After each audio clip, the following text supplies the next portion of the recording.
Hey, there's been a lot of talk about Dapper fragrances, and I wanted to give a review on some of these fragrances that I've got from Dapper. They're a new fragrance house. They're mostly a clone house. They've been around for a month or two, maybe a couple of months. It's Travis Gerhardt. I think he's in Virginia, and he's brewing up some really good stuff. And I have about 9 of his fragrances, and I just kind of want to give you my thoughts on them. Some are pretty current, some are old impressions of classic fragrances.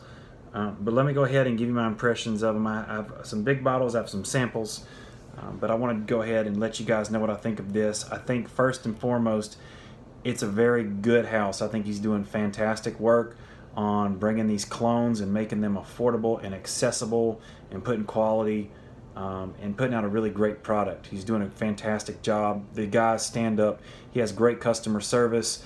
He sells through Facebook right now. You have to go on Facebook and get him. He hasn't scaled yet. He's just starting out.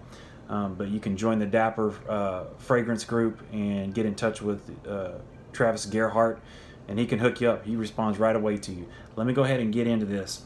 So the first fragrance I have is his version of Fahrenheit, the 1980s classic Fahrenheit. He calls his version high octane. I think this is part of his exclusive line. So right off the bat, if you know anything about Fahrenheit, it's famous for having that gasoline, petroleum smell, exhaust smell. This has it amped up. This is the old school, the original. I mean, it's in your face. It's polarizing. You're either going to love this or you're going to hate it. It's very, very strong. The oil concentration in these, it leaves a sheen on your hand when you spray it. And so you know it's going to last a long time.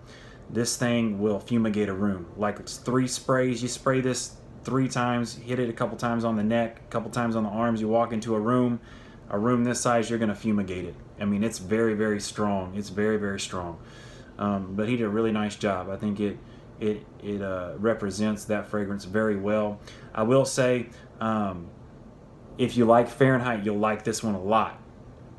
This is Fahrenheit. It came out in the 80s, so it is a dated smelling fragrance. If you like that type of fragrance, go for it. You'll love it if you love that DNA. If not, then don't order this one and expect it to be something that it's not. He was pretty true to the original. It's very noxious. It has that violet leaf note. If you like that, you're going to love it though. But it is a bit dated.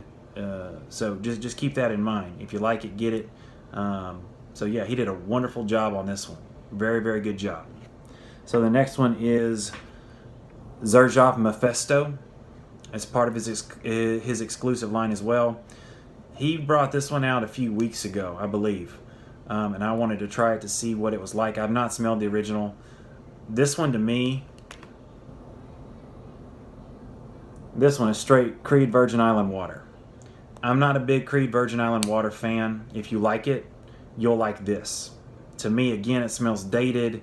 I think Xerjoff came out with this in the late 2000s, maybe 2009, maybe a little later. But it is Creed Virgin Island water, in my opinion, with a Xerjoff, sticker on it. This smells like Creed Virgin Island. Creed Silver Mountain water. So if you like Creed Silver Mountain water, you'll probably like this. I'm not a big fan of it. It smells very well put together, but it smells a little old for me. It's just not a very relevant smell anymore, in my opinion. If you like Creed Silver Mountain water, you'll like this. The next one is going to be Tom Ford Costa Azzurra Aqua.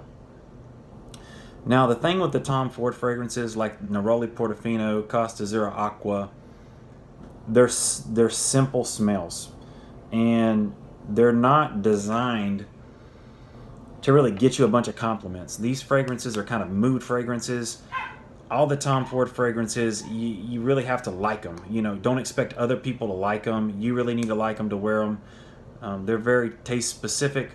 Costa Azzurra Aqua, this one to me smells very fresh, very simple, a few notes in it. It's not really complex at all. It's very pleasant. It's very well put together. It's a very modern smelling fragrance. It's not dated at all. But this one is, if this makes sense, you feel it. It's an atmospheric type of fragrance. It's more felt than smelt, if you know what I mean. So that's what I get from this one. I know everybody in the Dapper group when this came out was saying, "Man, this is fire. This is a beast."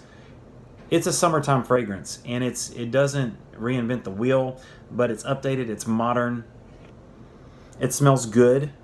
To me, it's not special, but if you like Tom Ford fragrances, I think this is probably a really good rendition of that. All right, cool. The next one is going to be Bergamot 22. A lot of people talk about Bergamot 22. It's cloned a lot. It's gotten a lot of hype over the last couple of years. So I wanted to pick it up, see what this version was about. To me, this Bergamot 22 is very, very, very similar to John Varvatos Artisan Pure. It smells like a citrus white floral. That's what this is to me. It smells very similar to John Varvatos Artisan Pure. The Varvatos, it has more of an herbal opening. This one has somewhat of an herbal opening. The citruses are very similar. It has a very juicy bergamot, tangerine kind of smell to it. Very summertime fragrance. To me, this one lasted about as long as John Varvatos Artisan Pure 2. You might got 4 or 5 hours out of this one. There's not a lot of power behind this one in my opinion. But it's a great fragrance. They all smell good. But for me, I wouldn't buy a bottle of this. If you like John Varvatos Artisan Pure, you'll like this. But that's Bergamot 22 by Dapper. All right, the next 4 fragrances that I have are my favorites. These are outstanding. He did a really good job making these. They're all very well known. And so the first one that I have is his version of Chanel Allure Homme Sport Eau Extreme. So originally Chanel put out Chanel Allure Homme Sport before this one, and that one sat around for a couple of years, and then Chanel did what they do, not a lot, and so they wanted to bring a new fragrance out. So they made a flanker of a flanker and brought this one out. And what they did differently to Chanel Allure Homme Sport Eau Extreme versus Chanel Allure Homme Sport, they added a mint note into it and they added a tonka note into it. And it's very nice. It's a very pleasant smell. The Dapper version smells just like it. It smells just like Eau Extreme. In my opinion, there's no reason to go and spend $120 on a Chanel 100ml bottle of this stuff. This stuff works, is better. It's thicker, it's denser, and I like it better because in the original Chanel Allure Homme Sport Eau Extreme, I'm not a huge fan of the overuse of tonka. For some reason, Chanel thought, let's put tonka in there. They've been, a lot of fragrance companies have been doing that with men's fragrances for too long. And when it dries down, you get this powdery, they all dry down to the same thing, this powder. So with Travis's fragrance, there's not as much tonka, and I think that works in its benefit. The DNA is already really thick. These Dapper fragrances have a thick DNA. Almost like you can smell through the fragrance. You can smell the depth of the fragrance, if that makes sense. There's nothing thin about these fragrances. There's a viscosity to the aroma of these fragrances compared to really anything else out there. But what's nice about this one is the tonka's dialed back. The mint comes out a little bit more in the original. It comes out more on the opening, but this thing has mint all the way through. It's subtle, but it's there. It reminds me a lot if you're around somebody that's chewing like a double mint gum and you kind of get a whiff of around them. It kind of has that vibe with the Chanel Allure Homme Sport Eau Extreme DNA. It's really, really nice. It lasts a long time. It's thick. It doesn't change a lot from the moment you spray it on. That's pretty much what you're going to get. It's going to go hard probably for like 6-7 hours, and then it's going to come in. It's going to be a skin scent. You're probably going to get 10 hours out of this. It's going to project for about 2 hours. I mean, pretty hard. I mean, radiating. I mean, it's going to radiate off the skin. This is a Swiss Army knife. This, you can wear it anytime. There's enough sweetness that it works in cooler weather. There's enough brightness that it works in warmer weather. This is a Vivaldi kind of fragrance. This is a Dumb Reach fragrance, and it performs better than the Chanel. It smells better than the Chanel. The added note of mint going throughout the entire fragrance is more modern than Chanel, because let's face it, these Allure and these Allure flankers have been around too long. Chanel needs to come out with some other stuff, but he did a really, really good job on this one. So that's his version of Chanel Allure Homme Sport Eau Extreme. Very, very nice. The next one that I have is a personal favorite of mine, just overall as a fragrance. It's nostalgic. I grew up in the 90s, and everywhere you went, especially in the mall, movie theater, out at night, whether you went to a club, you smelled this one. It's Le Male, Jean Paul Gaultier Le Male. It's kind of died down over the years. It's been reformulated and reformulated. It's notorious because it's been reformulated so much. But I wanted to try Dapper's version of it because I've heard some good stuff about it. I do have original formulation. I do have an original full bottle original formulation from 2002, so I know what the original smells like. I also have Do a Man, so I know what theirs smells like as well. Do a Man smells just like the original. So let me get into this one. When I smell it, it smells great. This smells like the current formulation of Le Male that you can get right now, but it has lasting power, and it lasts a long time. So it doesn't smell like the original Le Male from the 90s. I know I saw some folks writing, hey, I have this Le Male. This is what the young kids missed in the 90s. This is what it smells like. It doesn't smell like that, but it smells really, really good.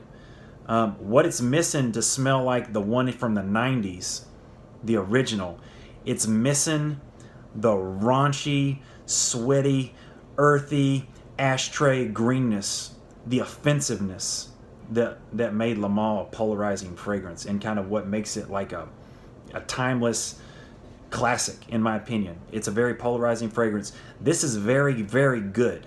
I would buy a bottle of this. This is more palatable. It's more wearable, all year round. I would say I'm in Texas, and I'll be wearing this in 90-degree weather. I don't care. It smells good. It's bright. It has more peppermint vibrancy. You get the lavender, you get the peppermint, you get the vanilla with this one, and it's loud. What you don't get with this one is that raunchiness, that offensiveness. And that's what makes the original one so good, in my opinion, is that raunchiness and offensiveness and earthiness clashing with these, the lavender, the vanilla, the cinnamon. That clashing together is what makes Le Male, the OG, so good. But this is a fantastic fragrance. I would pick this up just to have. And Travis, if you watch this, man, if you want to make a fire fragrance, you can keep this. And if you figure out a way to get the offensive raunchiness put into this one, you'll have straight fire. You could make that an X straight, and it would sell. I mean, it would sell. Once people got their nose on this, they'd be like, whoa. This as a standalone fragrance is great, though. So that's their version of Le Male. The next one that I have, this one surprised me. I got this with another order. This is his version of Tuxedo. This is fantastic. This is really, really good. Funny story about this one. I got this one when I ordered my first order, when I got his version of Leighton, which I'll do next. But this Tuxedo came in, and originally I smelled it, and there was something in it, some kind of aroma chemical, whether it was a fixative or a stabilizer that he uses in this fragrance, that smelled rancid. It smelled rancid. And I smelled it, and I took it away from my nose, and I thought, man, did it go bad in the mail? And then I put it back to my nose, and I didn't smell it anymore. I got a whiff of it, I got a nosmic to it, I put it back to my nose, and it was gone. And what was left was a gorgeous, gorgeous fragrance. That smell is since gone. It's been a few weeks since I've had this, and that smell's totally gone. All I'm left with is just this beautiful, beautiful, formal fragrance. It's very smooth. It's very strong. It's subtle, but it's really strong, like headache-inducing strong. If you overspray this stuff, you can't overspray this stuff. It will kick butt. But what I get is there's like this hay note. It's a beautiful hay note, like a golden straw hay. It doesn't smell green, but there's like a hay note to it. I don't know what the other notes are, but it's a super timeless modern classic. I will buy a bottle of this. This is super, super good. That's his version of Tuxedo. Phenomenal job on this Tuxedo. This one really surprised me. Really, really great job. The last one I want to talk about is my favorite. It's Layton, his version of Layton. He did a phenomenal job on this fragrance. I originally saw DB's review on Layton. I think he did Alexandria, Royal Equestrian, and then Parfums de Marly Layton, the Dapper version. And I had to get I had to buy it. This is his best fragrance, in my opinion, that I've smelled by far. Compared to original Layton, I have a decan of Layton. This one is very close. I'm talking very, very close. What it is missing is the opening of original Layton. Some people like the opening of original Layton. Some people don't like the opening of Layton. The opening of original Layton, it's this super aromatic spice that this has, but it has a mentholated effect when you spray it on. For the the initial opening, it's mentholated. And then, but it goes away real fast. The menthol part, and then it transitions into what Layton is, what this is. You got a bright citrus, you got some spice, cinnamon or cardamom, and then you got an intoxicating vanilla scent. This thing is a monster. I've had this a few weeks, and you guys that have this Layton, this Dapper Layton, this is how much I've used of it. It's 90 degrees in Texas, and I don't care. This stuff smells that good. And I rock this stuff a lot. And I get compliments daily on this stuff. It is great. It lasts, I don't want to exaggerate, but you hit 5 sprays of this on skin. You get a couple on the neck, a couple on the arms. You're going to push, it's going to be projecting for 2.5, 3 hours. And then it's going to radiate probably to the 9-hour mark. And then probably 12-hour mark, it's going to be skin scent. If you spray it on clothes, you're going to be smelling it until you wash your clothes. It's fantastic. And again, it has that depth. That's with Dapper. That's what all these fragrances with Dapper have. They have this depth to them. Like I said earlier, you can smell to the bottom of the fragrance, if that makes sense. You can smell it. There is depth. I also have Royal Equestrian by Alexandria Fragrances. It's a great fragrance as well. The opening of Alexandria Fragrances, it is more aromatic. The spices pop a little more, but that's about where it stays. With this, you spray it on, and it just keeps going and gets thicker and thicker and thicker. But it has a brightness to it. It's a strange fragrance, but it's awesome, and I love this fragrance. And he did an amazing, amazing job with this fragrance. I will be buying another bottle. I'll probably be through with this bottle quickly, but I'm so enjoying this fragrance. You did amazing on this one, Travis. Thank you, guys. That's my first initial review of Dapper. Thank you for watching. I appreciate it. I'll have some more stuff coming out. Until then, see you later. Thanks.